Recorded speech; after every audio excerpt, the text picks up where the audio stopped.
Assalamu alaikum. How are everyone? Hope you are well. Alhamdulillah, I'm very fine. Welcome to Junai's Learning Zone. I'm back again with another class, and in this class I will try to my best to help you how to use used to and be used to in a sentence properly.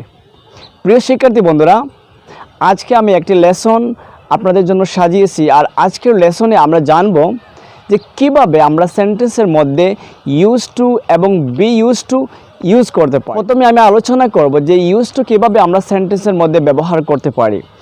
Use to হচ্ছে আমরা সবাই জানি এটা একটি semi modal. তো use to মানে হচ্ছে যে অতীতে কোনো একটা কাজ করতাম, কোনো একটা কাজ করতে, কোনো একটা কাজ করতেন, এরকম অর্থ, অর্থাৎ পাস্ট হ্যাবিটের ক্ষেত্রে ইউজ টু ব্যবহার করা হয়। তো একদম ইজি স্ট্রাকচার কীভাবে আমরা ইউজ টুকে বাক্যের মধ্যে ব্যবহার করতে পারি, একদম ইজি স্ট্রাকচার। আমরা স্ট্রাকচারটা জেনে নিই। প্রথমে সাবজেক্ট দিতে হবে, তারপর ইউজ টু, তারপর ভি ওয়ান, তারপর আদার ওয়ার্ডস। অর্থাৎ একদম ইজিলি আপনাকে প্রথমে সাবজেক্ট, তারপর use to, V one, main verb অর্থাৎ ভার্বের বেস ফর্ম, তারপর আদার ওয়ার্ডস যুক্ত করে কিন্তু ইউজ টু দিয়ে আপনার পাস্টের কোনো হ্যাবিট, অতীতকালে যে কাজটি আপনি করতেন, আপনি কিন্তু ইজিলি সেন্টেন্স মেক করতে পারেন। সাপোজ আমি যদি বলি যে I use to play cricket, মানে আমি ক্রিকেট খেলতাম, অর্থাৎ অতীতে পাস্টের একটা হ্যাবিট যা আমি অতীতে করেছি, অর্থাৎ ক্রিকেট খেলতাম, কিন্তু in present I don't play, অর্থাৎ বর্তমানে আমার এই হ্যাবিটটা নেই। যদি আমি আরেকটা এক্সাম্পল দিই যে হি ইউজ টু স্মোক, অর্থাৎ সে ধূমপান করত, এটা তার পাস্ট হ্যাবিট, কিন্তু বর্তমানে সে ধূমপান করে না। যদি আমরা আরেকটা এক্সাম্পল দেই যে they used to live in England, অর্থাৎ তারা ইংল্যান্ডে বসবাস করত।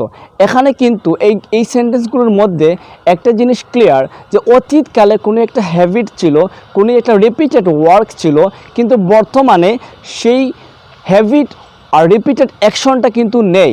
অর্থাৎ অতীতে কোনো একটা কাজ করার হ্যাবিট ছিল, এ অর্থ প্রকাশে আমরা ইউজ টু ব্যবহার করতে পারি। এখন আমরা আলোচনা করব বি ইউজ টু নিয়ে। কীভাবে আমরা বি ইউজ টু ইউজ করতে পারি। বি ইউজ টু মানে কি? বি ইউজ টু হচ্ছে যে কোনো কিছু করতে অভ্যস্ত, এমন অর্থে বি ইউজ টু ইউজ করা যায়। তো স্ট্রাকচারটা কি? প্রথমে সাবজেক্ট, তারপর বি ইউজ টু। এখানে বি মানে কি? বি মানে হচ্ছে টু বি ভার্ব। বি বলতে am is are, was were, এগুলোকে বোঝাবে। তারপর হচ্ছে বি ইউজ টু, তারপর হচ্ছে ভি ওয়ান, তারপর হচ্ছে আইএনজি, অর্থাৎ ভার্বের সাথে আইএনজি, মেইন ভার্বের সাথে আইএনজি, তারপর other word. For example, I am used to writing the poem, অর্থাৎ আমি কবিতা লিখতে অভ্যস্ত। এখানে কিন্তু আপনারা যদি এক্সাম্পল একটু দেখেন তাহলে বোঝা যাবে যে প্রথমে সাবজেক্ট আই, তারপর এম, তারপর ইউজ টু, তারপর ভার্বের সাথে আইএনজি রাইটিং, তারপর হচ্ছে আদার ওয়ার্ডস দ্য পোয়েম। অর্থাৎ এখানে কিন্তু একটা কাজ করতে অভ্যস্ত, সেটা বোঝানো হয়। আমরা আরেকটা এক্সাম্পল দেই যে he is use to walking in the morning, অর্থাৎ সে সকালবেলা হাঁটতে অভ্যস্ত। তো এই এক্সাম্পল থেকে কিন্তু একদম সহজে কিন্তু বোঝা যাচ্ছে যে কোনো একটা কাজ করতে অভ্যস্ত, এই অর্থ প্রকাশে কিন্তু বি ইউজ টু ইউজ করা যায়।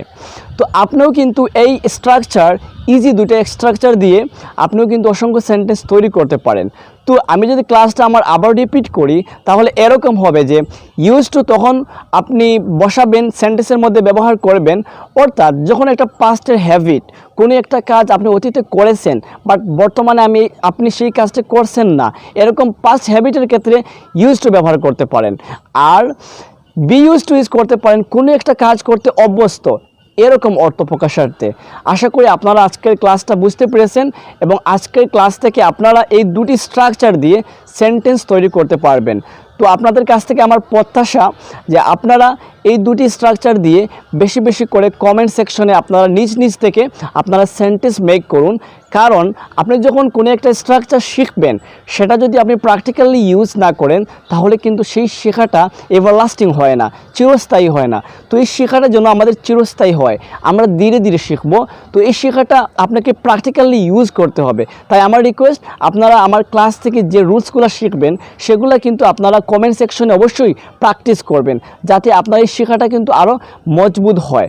তো আশা করি আপনারা আমার ভিডিওগুলো অবশ্যই শেয়ার করবেন, যাতে আপনার ফ্রেন্ডস যারা আছে তারাও এই ভিডিও থেকে উপকৃত হতে পারে। আপনি যদি আমার চ্যানেলের নিউ ভিউয়ার্স হন, তাহলে অবশ্যই আমার চ্যানেলটি সাবস্ক্রাইব করবেন এবং আমার পাশে থাকবেন, যাতে নতুন নতুন ভিডিও আপনাদেরকে দিতে পারি এবং আমরা সবাই একসাথে ইংলিশটাকে ইজিলি শিখতে পারি।